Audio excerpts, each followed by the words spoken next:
ಅವರೇ, ಎಲ್ಲ ಆಹ್ವಾನಿತ ಮಂತ್ರಿಗಳೇ, ಶಾಸಕ ಬಂಧುಗಳೇ ಹಾಗೂ ನನ್ನ ನೆಚ್ಚಿನ ಕಾಂಗ್ರೆಸ್ಸಿನ ಕಾರ್ಯಕರ್ತರೇ,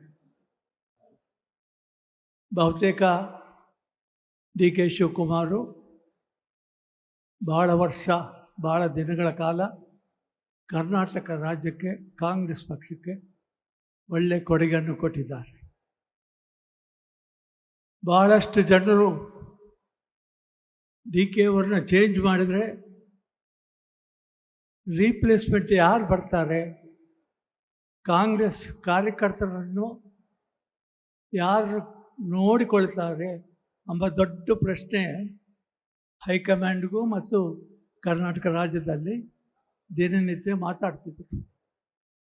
ಇವತ್ತು ಭಾಳ ಸಂತೋಷದಿಂದ ಹೇಳಲು ಇಚ್ಛೆಪಡ್ತೇನೆ, ಇವತ್ತು ಡಿ ಕೆ ಅವರು ಆದಮೇಲೆ ಬಿ ಕೆ ಅವರು ಬಂದಿದ್ದಾರೆ. ಬಿ ಕೆ ಹರಿಪ್ರಸಾದ್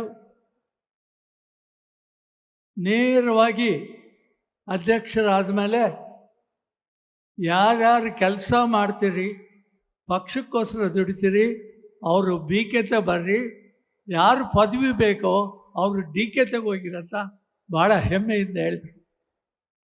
ನಾನು ಕೆ ಪಿ ಸಿ ಸಿ ಅಧ್ಯಕ್ಷ ಆದಾಗ ಡೆಲ್ಲಿಯಲ್ಲಿ ಪ್ರೆಸ್ನವ್ರು ಕೇಳಿದರು, ನಿಮಗೆ ಯಾರು ಬಾಸು? ನಾನು ಒಂದೇ ಒಂದು ಹೇಳಿದೆ, ನನಗೆ ಬಾಸ್ ಬಂದು ನಮ್ಮ ಕಾಂಗ್ರೆಸ್ ಕಾರ್ಯಕರ್ತರು ಅಂತ ಹೇಳಿದೆ. ನಾನು ಕಾರ್ಯಕರ್ತರೇ ನಮಗೆ ಬಾಸು. ನೀವೆಲ್ಲ ಇದ್ದರೆ ಕಾಂಗ್ರೆಸ್ ಪಕ್ಷ, ಕಾಂಗ್ರೆಸ್ ಶಕ್ತಿಯಿಂದ ಇರ್ತದೆ. ಇವತ್ತು ಹರಿಪ್ರಸಾದ್ ಹೊಸದಾಗಿ ಇವತ್ತು ಪಾದಗ್ರಹಣ ಮಾಡ್ತಿದ್ದಾರೆ.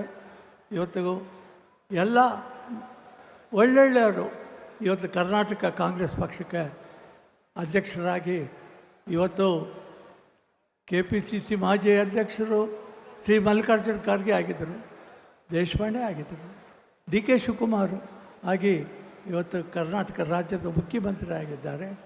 ಕಾಂಗ್ರೆಸ್ ಪಕ್ಷ ಯಾವಾಗಲೂ ಪಕ್ಷದ ಸಂಘಟನೆ, ಕಾರ್ಯಕರ್ತರ ರಕ್ಷಣೆ ಮಾಡ್ತಕ್ಕದ್ದು ಒಬ್ಬ ಅಧ್ಯಕ್ಷರ ಚಿಂತನೆ ಆಗಿರಬೇಕು. ಹರಿಪ್ರಸಾದ್ ನನಗೆ ತಿಳಿದ ಮಟ್ಟಿಗೆ ಅವ್ರು ಭಾಳ ದಿವಸದಿಂದ ನೋಡ್ತಾ ಇದ್ದೀನಿ. ಸ್ಟೂಡೆಂಟ್ಸ್ ಲೈಫ್ನಿಂದ ಅವ್ರಿಗೆ ಏನಾದರೂ ಬಿ ಕೆ ಹರಿಪ್ರಸಾದ್ ಬೇರೆ ಹೆಸರು ಏನಾದರೂ ಕೊಡಬೇಕಂತಂದರೆ ಹೋರಾಟಗಾರ ಅಂತ ಹೇಳ್ಬೋದು ನಾವು. ಇವತ್ತು ರಾತ್ರಿ ನೀವು MC ಏನಪ್ಪ ಹರಿಪ್ರಸಾದ್ ಅಂದರೆ ಬಿ ಜೆ ಪಿನ ದೂರ ಮಾಡಬೇಕೆಂಬ ಯಾರಾದರೂ ಹಗಲು ರಾತ್ರಿ ಉಸಿರಾಡ್ತಾ ಹೇಳ್ತಿದ್ದಾರೆ.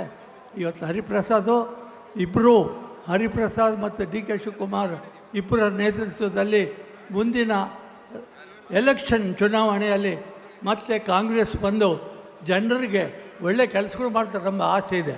ಯಾಕಂದರೆ ಇವತ್ತು ಸಿದ್ದರಾಮಯ್ಯವರು ಮುಖ್ಯಮಂತ್ರಿ ಆದಾಗ ಒಳ್ಳೊಳ್ಳೆ ಕಾರ್ಯಕ್ರಮ ಕೊಟ್ಟರು. ಅವರು ಮುಖ್ಯಮಂತ್ರಿ ಆದ ಮೊದಲೇ ದಿವಸನೇ ಅಕ್ಕಿ ಭಾಗ್ಯ ಕೊಟ್ಟರು.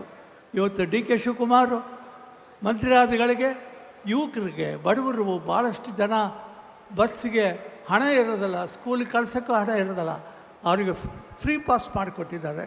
ಅಂದರೆ ಕಾಂಗ್ರೆಸ್ ಪಕ್ಷದ ಮುಖ್ಯಮಂತ್ರಿಗಳು ಏನಪ್ಪ ಚಿಂತನೆ ಅಂದರೆ ಸಮಾಜದಲ್ಲಿರ್ತಕ್ಕಂಥ ಚಿಂತನೆ ಅವ್ರ ತಲೆಯಲ್ಲಿ ಇರಬೇಕು. ಆವಾಗ ರಾಜ್ಯ ಉದ್ಧಾರ, ಅಭಿವೃದ್ಧಿ ಆಗ್ತದೆ. ನನಗೆ ಈ ಅವಕಾಶ ಕೊಟ್ಟಿದ್ದಕ್ಕೆ ಕೆ ಪಿ ಸಿ ಸಿ ವತಿಯ ಎಲ್ಲ ಪದಾಧಿಕಾರಿಗಳಿಗೂ ನಮಸ್ಕಾರ ಹೇಳಿ ನನ್ನ ಮಾತು ಮುಗಿಸ್ತೀನಿ. ನ್ಯೂಸ್ ಫಸ್ಟ್, ನಿರ್ಭೀತಿಯಿಂದ ನಿಮ್ಮ ಪರವಾಗಿ.